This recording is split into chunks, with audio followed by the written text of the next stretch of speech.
This right here was a masterclass. Watch as Trump's press secretary absolutely shuts down this woke reporter regarding LGBTQ propaganda. Thing before I wrap up, because I do want to get to these meetings and I will see you all at the EO signing later this afternoon, I would just say that you brought to mind California and North Carolina, who continue to be on our hearts, and the president and this administration are committed to ensuring that these individuals get the funding that they need.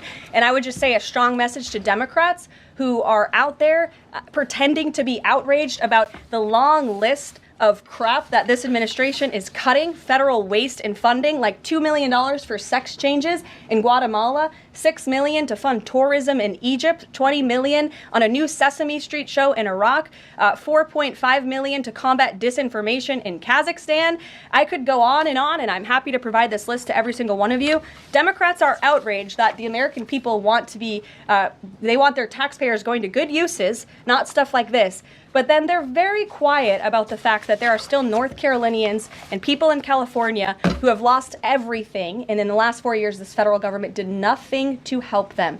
This president will continue to put Americans first, and I think the successes of this week so far speak to that, and it's only Wednesday. Garrett, great to see you here today. Thank you. On Gaza, the president has spent basically his entire public career criticizing foreign entanglements, nation building, sending American troops to fight abroad, particularly in the Middle East. This plan seems like it could ultimately involve all of those things.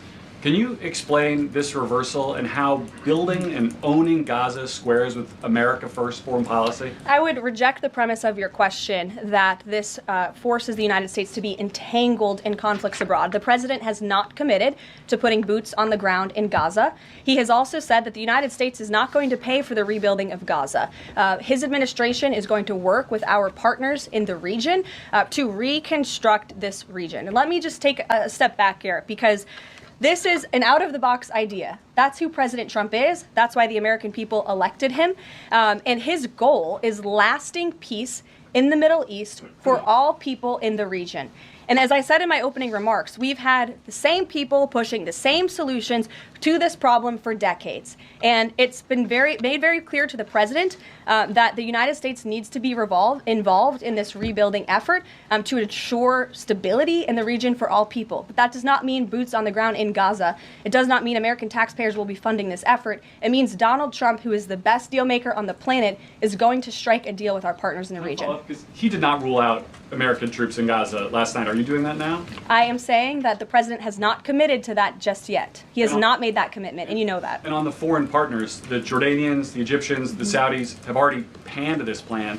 What foreign partners, if any, have expressed any interest in being part of it? Well, the president has said he's been socialing this idea for quite some time. He's been thinking about this. He said in his remarks last night, this was not a decision or an announcement that he takes lightly. And the president has already spoken to the president al-Sisi. In fact, that was his first foreign leader call. He's meeting with the King of Jordan, King Abdullah, next week. He spoke with the King of Bahrain. He spoke with the Crown Prince of Saudi Arabia. And he has made it very clear, he's been very vocal, that he expects our partners in the region, particularly Egypt and Jordan, to accept Palestinian refugees temporarily so that we can rebuild their home. I'd like to show you some images of Gaza that were taken. Fox News aired this. I mean, that is, as they put it, in an apocalyptic scene in Gaza. This is an uninhabitable place for human beings. Do you really think that families can live their dream in a region that looks like this, with no running water, no electricity? And the special envoy to the president, Steve Witkoff, recently traveled to Gaza, as you all know. And he came back with images that he showed the president of the dire situation here. And the president made this decision with a humanitarian heart for all people in the region. Peter. Thank you, Caroline. Are any officials here preparing to fight Democratic lawmakers in the streets? Absolutely not. So thanks for the question. Some elected Democrats are so steamed about Doge. Congresswoman LaMonica McIver says we are at war. Ilhan Omar says we might actually see somebody get killed. And Chris Van Hollen says we have to fight this in the Congress. We have to fight this in the streets. So what now? And may I just point out, if you heard that type of violent, enticing rhetoric from our side of the aisle, from Republican leaders on Capitol Hill, I think there would be a lot more outrage in this room today. It's unacceptable, the comments that have been made by these Democrat leaders, and frankly, they don't even know what they're talking about. Because President Trump was elected with a mandate from the American people to make this government more efficient. He campaigned across this country with Elon Musk, vowing that Elon was going to head up the Department of Government Efficiency, and the two of them, with a great team around them, were going to look at the receipts of this federal government and ensure it's accountable to American taxpayers. That's all that is happening here. And for Democrat officials to incite violence and encourage Americans to take to the streets is incredibly alarming, and they should be held accountable for that rhetoric. I would like to have a list of every single person in Congress who is against Doge and everything that they're doing, which is essentially just cutting excess spending and waste from the government so that the American taxpayer has more money in their pocket. We're not spending our hard-earned money on some useless programs in Gaza, Sudan, Ethiopia. Shouldn't American taxpayer dollars go to something that's useful, probably solving the homelessness issue, the drug epidemic, repaving our roads and infrastructure, or better yet, how about you just take less Americans' money? Every single member of Congress who encourages or incites violence should be held accountable. They should be removed from their position immediately, and there should be an investigation into each and every one of them, because why are you not looking out for the best interests of Americans? It's clear there's something crooked or shady in your past, and we need to find out what it is. It's every single member of Congress should be looking out for Americans, plain and simple. Is Doge engineers with access to Treasury systems. Can you clarify? Do the Doge engineers have read-only access in these systems? So they are not allowed to write new code? No. They are not? Okay. No.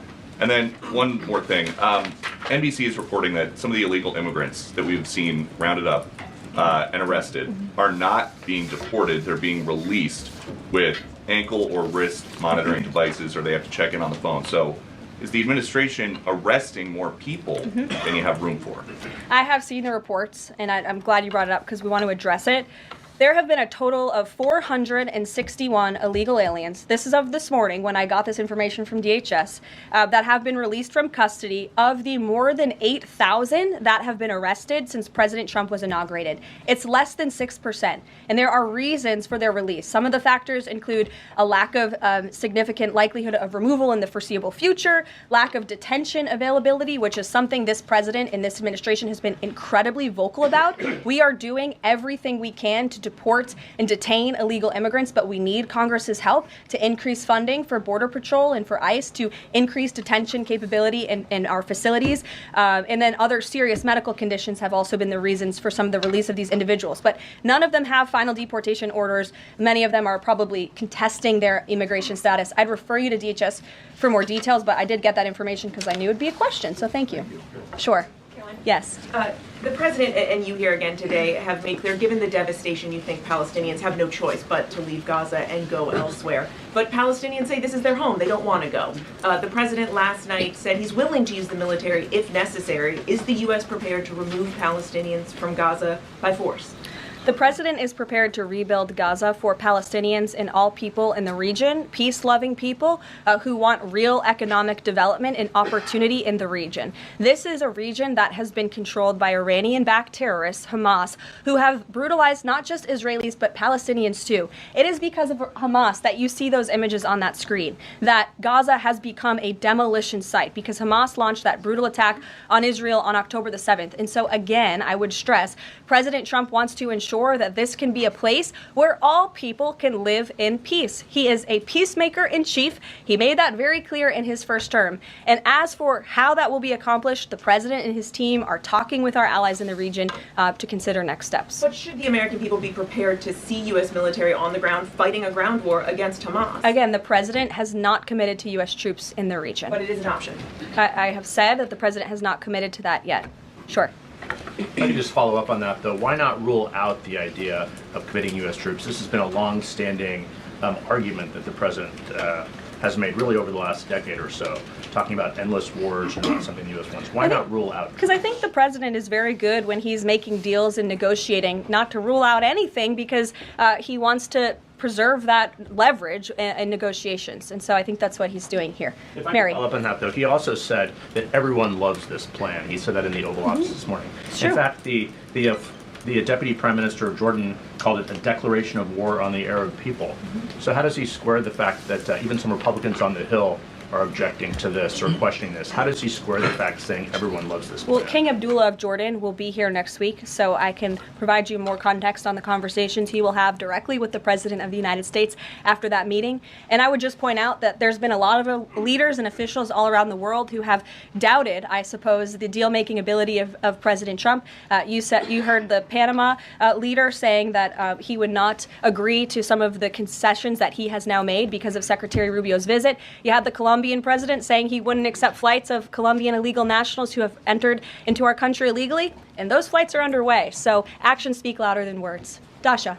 Caroline, you said the president has been working on this idea for a while behind the scenes now. Is there a written plan based on the president's proposal for Gaza? And if so, when was it drafted and who had a hand in that? The plan was written in the president's remarks last night as he revealed it to the world and to the American people, and his team are continuing to be engaged on this effort. I saw the National Security Advisor this morning. He has a very busy day of calls, and they will, again, continue to engage with our partners. That includes Steve Witkoff as well. Mary.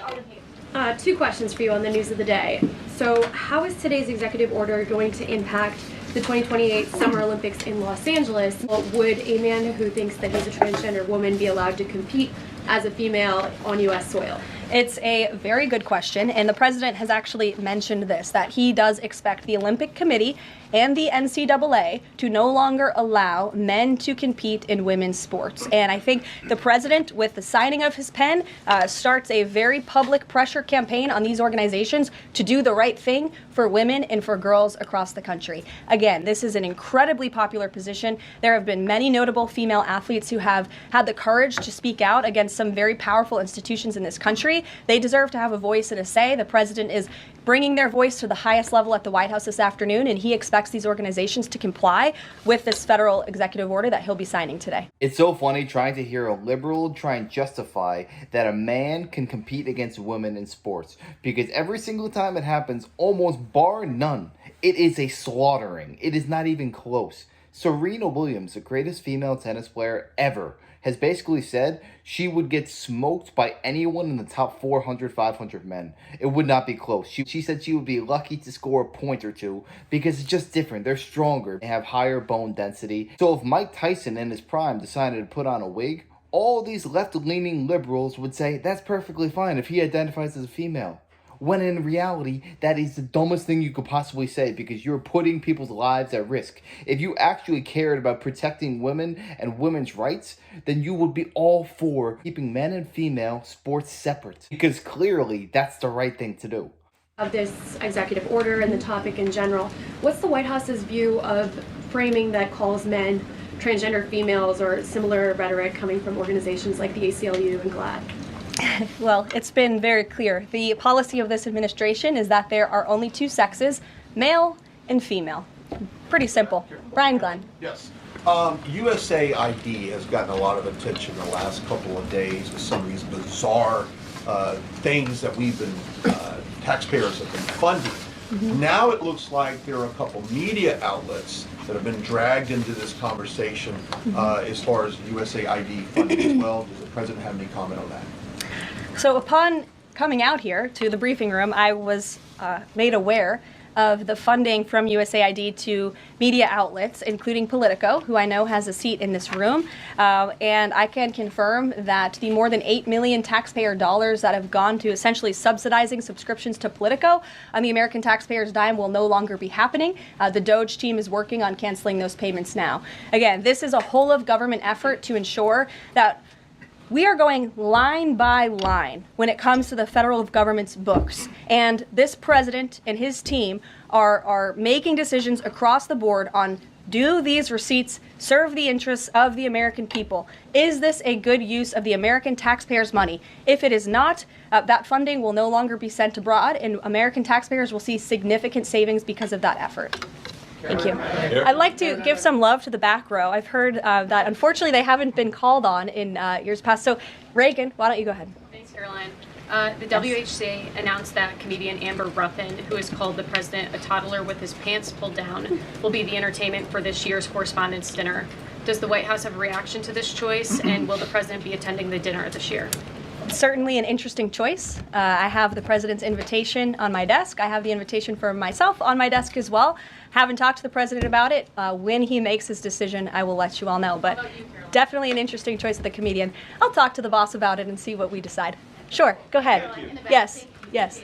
On the executive order set to be signed today, you said that this will be enforced. Can you spell out for schools and the public how exactly the administration plans to enforce this, even at the local levels? And on top of that, there are human rights groups who say that this could expose kids to discrimination. What is your response to that? I think kids have already been exposed to discrimination, especially young women and girls who have been forced to shower in locker rooms with biological men, who have been forced to compete on playing fields with biological men, which is incredibly unfair and unsafe, and again, an incredibly unpopular policy with the American people. As for the actions that this executive order takes, I already laid those out at the beginning of the briefing. I'm happy to give you a copy of this fact sheet so you can let your audiences across the country know. What's your message to schools who don't comply with this? They should, because it's going to be federal law in about an hour and a half.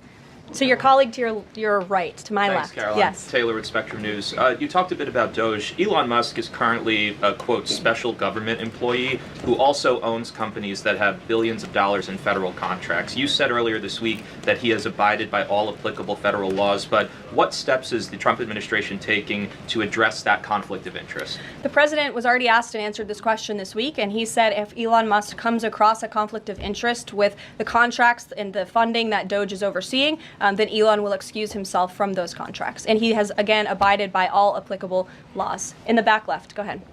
Trade advisor Peter Navarro, when asked about the External Revenue Service today, said, quote, we're going to collect a lot of tariff revenues and we're going to get tax cuts out of it. Is it the official position of the White House that tariffs will lower taxes for Americans? The president has always been clear that he believes tariffs are a tax on foreign nations, and he's committed to cutting taxes for the American people here at home. He also believes tariffs are a great revenue raiser for this country, and that's exactly why he has committed to the creation of the External Revenue Service, which I think is a phenomenal idea. Anybody who says Elon Musk and Donald Trump are dictators or destroying this country, all you have to do is take a step back and say, they're not taking a penny from the American government. They don't have to do this. They could be sitting on a beach in Cancun drinking pina coladas. Instead, they're out here working tirelessly 16-hour days to try and make our lives better, reduce our taxes, cut out the crime, secure our border. These are not controversial issues. I think every common sense American is in unison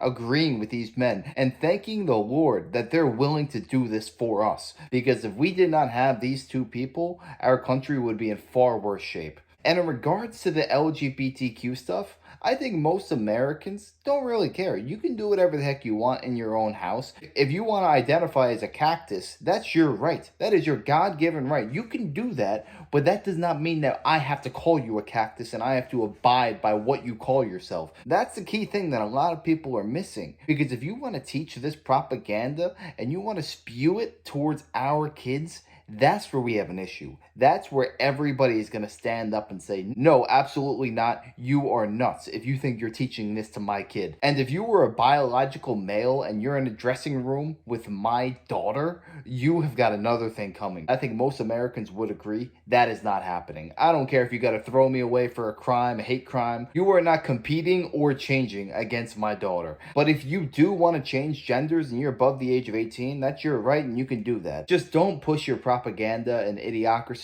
on anybody else. But yeah, let me know your thoughts on this down below. How would you feel if your daughter was competing against a biological male who was identifying as transgender? Would you let that fly and you don't see a problem in it? Or would you stand up and do what you think is right?